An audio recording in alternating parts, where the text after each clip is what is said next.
Welcome back to Exploring Psychology Through Science Fiction. Today we're going to be talking about Stargate and Aliens. Stargate SG1 is probably my favorite sci-fi TV show. I loved the format at the beginning of just the monster of the week. That we'd just see a new planet, new aliens each week, and then move on to the next one. There wasn't too much drama or soap opera-iness to it. It was just good old science fiction. But the neat thing about the show from a psychological perspective was looking at how our current civilization would interact with aliens. And so I chose a couple of different episodes. One about the Nox, who are actually an advanced civilization, but choose to live very simply. And then the second one is looking at the Asgard, who are the kind of the advanced benevolent race looking out for others. And so it's kind of two different perspectives on what advanced civilizations might look like. And so but from a psychological perspective, what we're going to be talking about this week is alien abduction and what the likely human reaction would be to the discovery of an alien civilization. So let's talk about alien abduction. Historically, just to put this in perspective, the Roswell crash was in 1947. In 1950, the government contracted to have what was entitled 7 Steps to Contact. And this was a plan for how we would handle different types of alien contact. And so we'll discuss this a bit in the latter half of this lecture. And then from a contemporary perspective, the first reported abduction occurred in 1961. And that alien abduction story is what seems to have started all of the beliefs and really cemented what a typical alien abduction story sounds like. And it was the story from Betty and Barney Hill. The Hills claim to have been abducted by aliens on September 19th, 1961. Betty first remembered her abduction during a series of nightmares, which she told Barney about. Barney claims that aliens took a sample of his sperm. Betty claims that they stuck a needle in her belly button.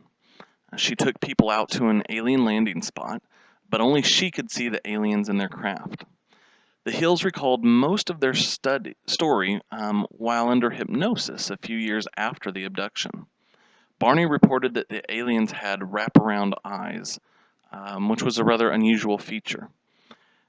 However, 12 days earlier, an episode of The Outer Limits had featured just such an alien being. So what's the explanation for these alien abductions? Now, we're looking at this from a scientific and psychological standpoint that the abductions didn't actually occur. So hopefully I'm not offending anybody out there, but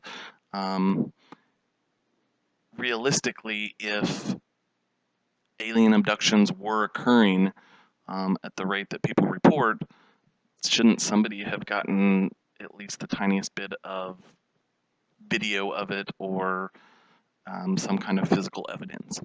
So let's just say that the alien abductions aren't actually occurring. So what explains it? Well, the easiest explanation would be that most of these people are psychotic or severely mentally ill. And that is the case for a small portion of them.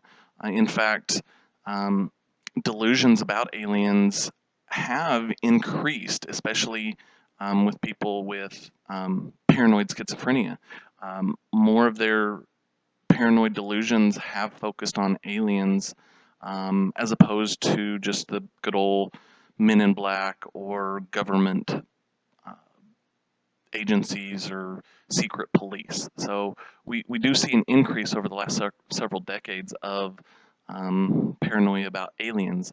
But really, as far as people reporting alien abduction, there's most people are fairly normal, and psych testing suggests that psychosis doesn't explain alien abduction for most people. And in fact, over 3 million Americans believe that they've had an alien encounter.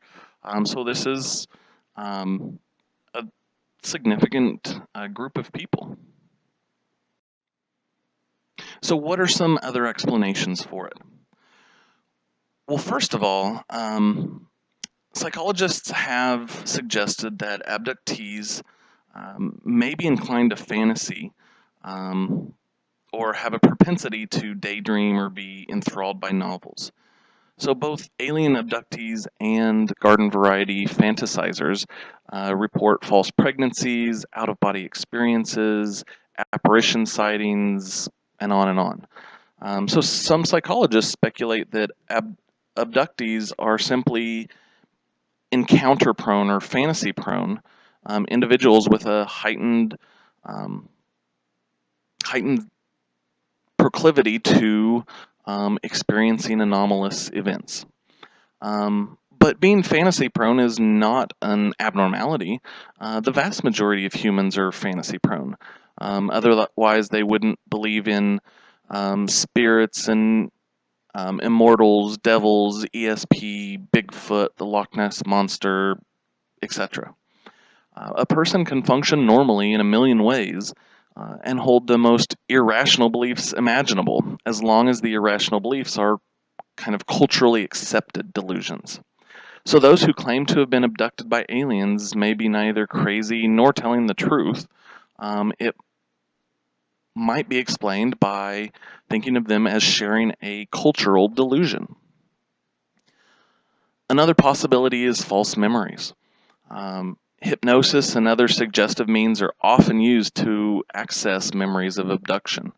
Hypnosis is not only an unreliable method of gaining access to accurate memories, it is a method that can be very easily used to implant memories. And so the typical abduction story goes as follows. There's a period of amnesia following the alleged encounter. Then there is usually a session of hypnosis, counseling, or psychotherapy during which comes the recollection of having been abducted and experimented on. The only variation in the abductee stories is that some claim to have had implants put in them, and many claim to have scars or marks on their bodies put there by aliens. But all describe the aliens in much the same way. Now, Dr. Elizabeth Loftus, who we've previously talked about with false memories, has been asked to evaluate some of these abduction reports.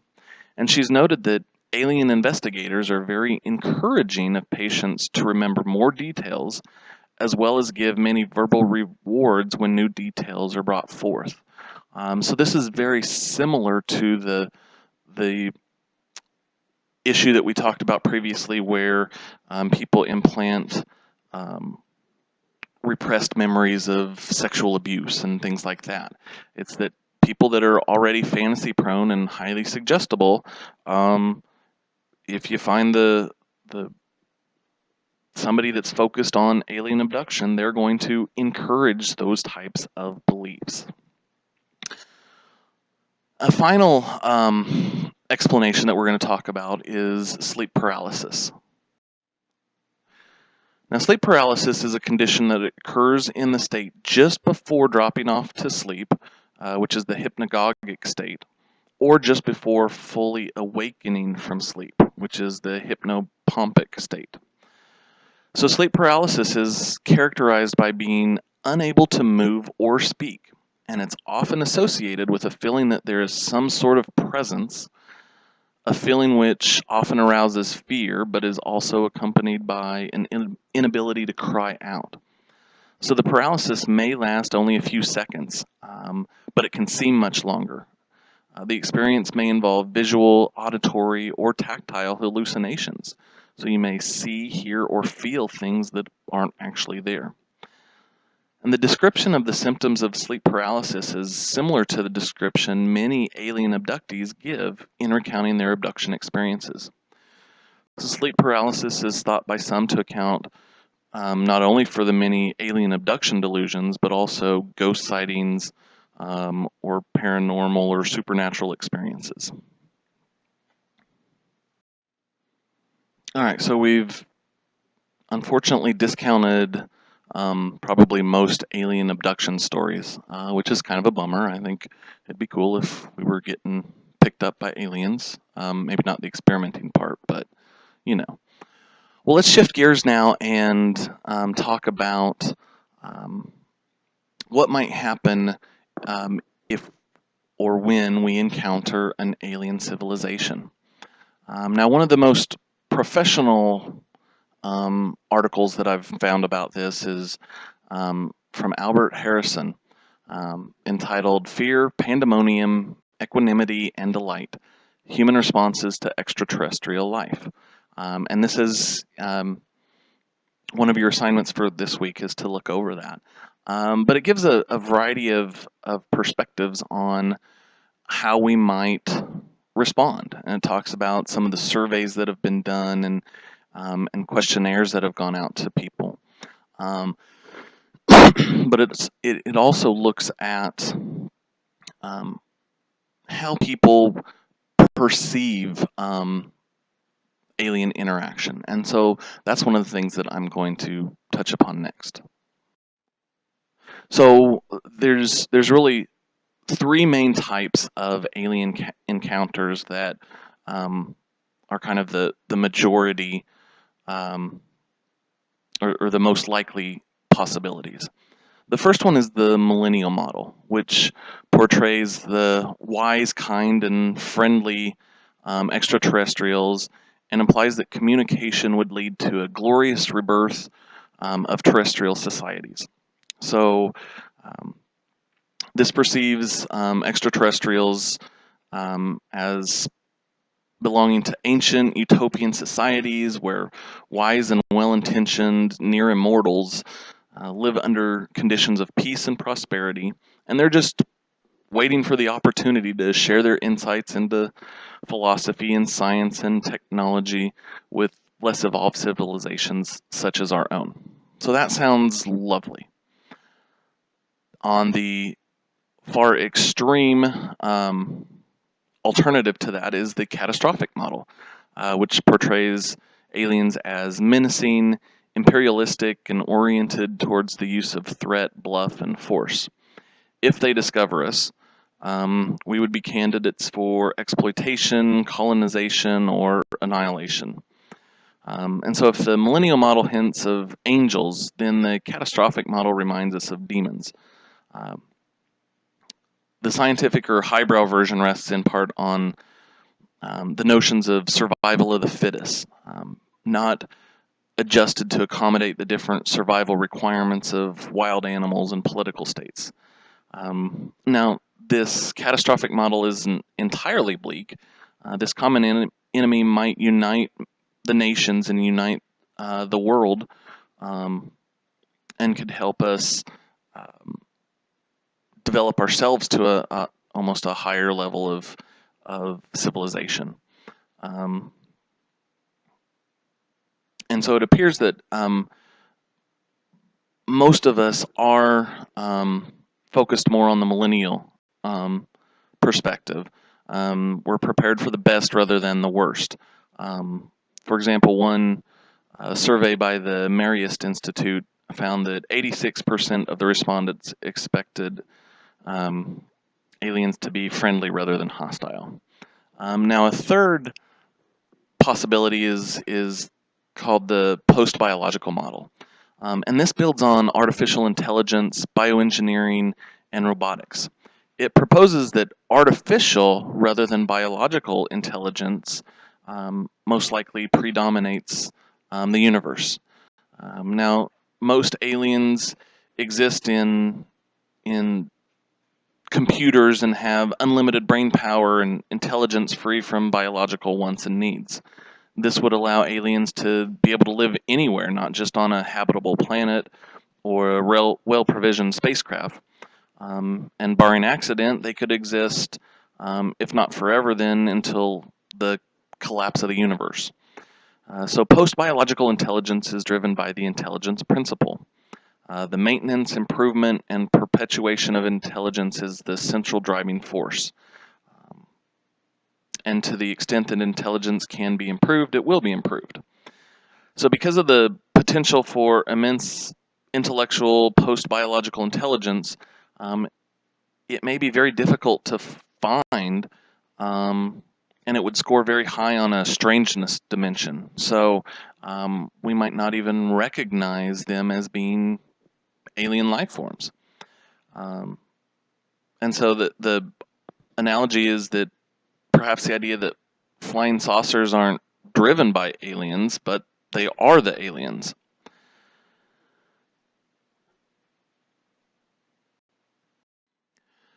Now, all of those models really focused on more of an advanced alien civilization probably discovering us. But what if we were to discover an alien civilization? How would we respond? Well, it would really depend on the level of sophistication of that alien life. And so there's really three scenarios on what that might look like. First of all is the contact with a primitive life form. And this is really the most likely contact scenario, that we discover an alien race that's extremely primitive. This assumption is based on our current reality, given that the habitable worlds we're capable of exploring, such as Mars or Europa, currently show no signs of harboring advanced beings. But it also makes sense philosophically.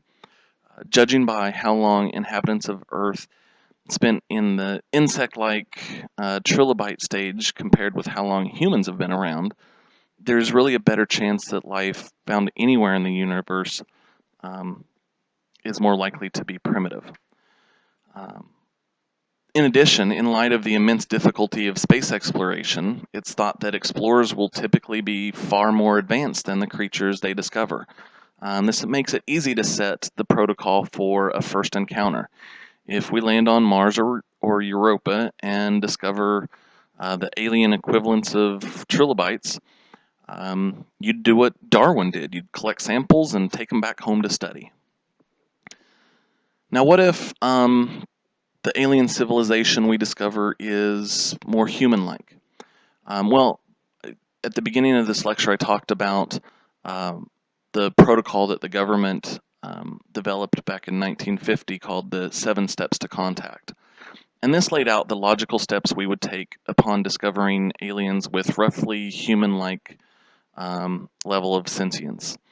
According to the steps, we would begin with remote surveillance and data gathering, and we would eventually move on to covert visitations with the goal of gauging the performance characteristics of the aliens' vehicles and weapons. If we judged our technological capabilities to be superior to those of the other race, we would attempt some near approaches to the planet to determine whether they were hostile, and if so, by what means. If all went well, we would then make brief touchdowns in isolated areas, securing specimens of plants, animals, and of the intelligent beings themselves. In other words, this phase would involve non-harmful abductions similar to those reported by people that say they have been abducted by aliens. And so it's interesting that this report came out in 1950, and we really hadn't had any reports of alien abductions until the beginning of 1960s. So that really may have been based on this idea. Okay, so after that, um, we would start to make our presence known, um, making low-level approaches where our craft and operators could be seen but not reached. We would try to be witnessed by the greatest possible number of inhabitants and would demonstrate our existence and our non-hostile nature. Last, if all went well and there was no reason to think that contact would be disastrous for us or them, we would then land and attempt to communicate face to face. Finally, what if we happened upon a race of aliens who were orders of magnitude smarter than us, beings capable of interstellar spaceflight who had established a base somewhere in our solar system?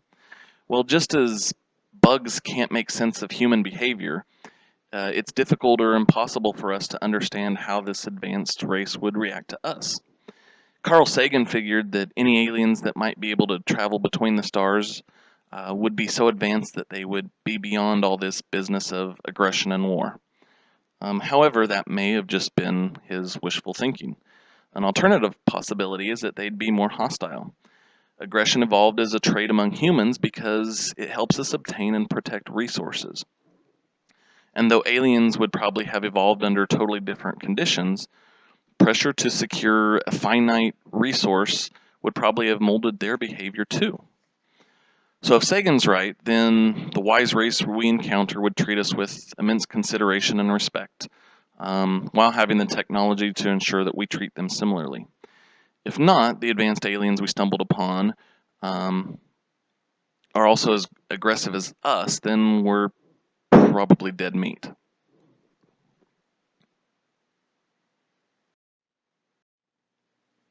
So we've laid out some of the possible scenarios in which an alien encounter might occur, but how would we react to that?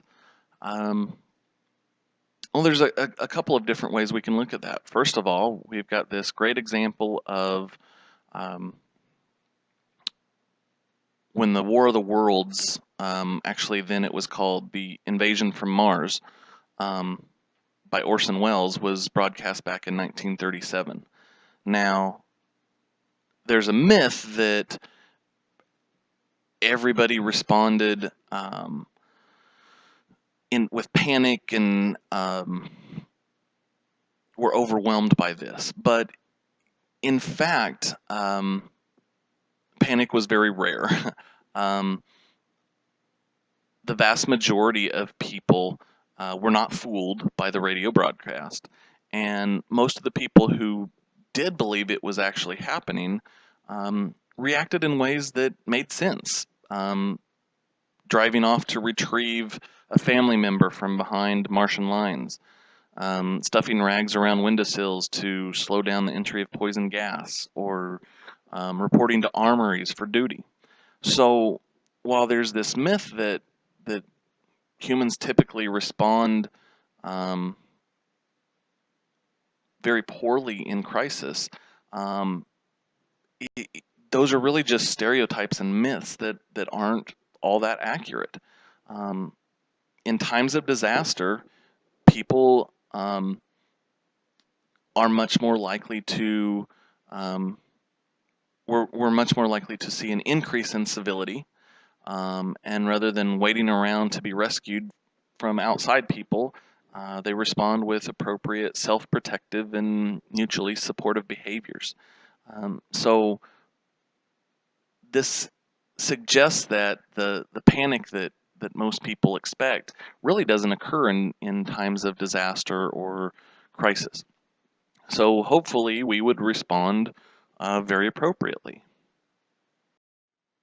However, another possible reaction is to look at previous encounters from our history.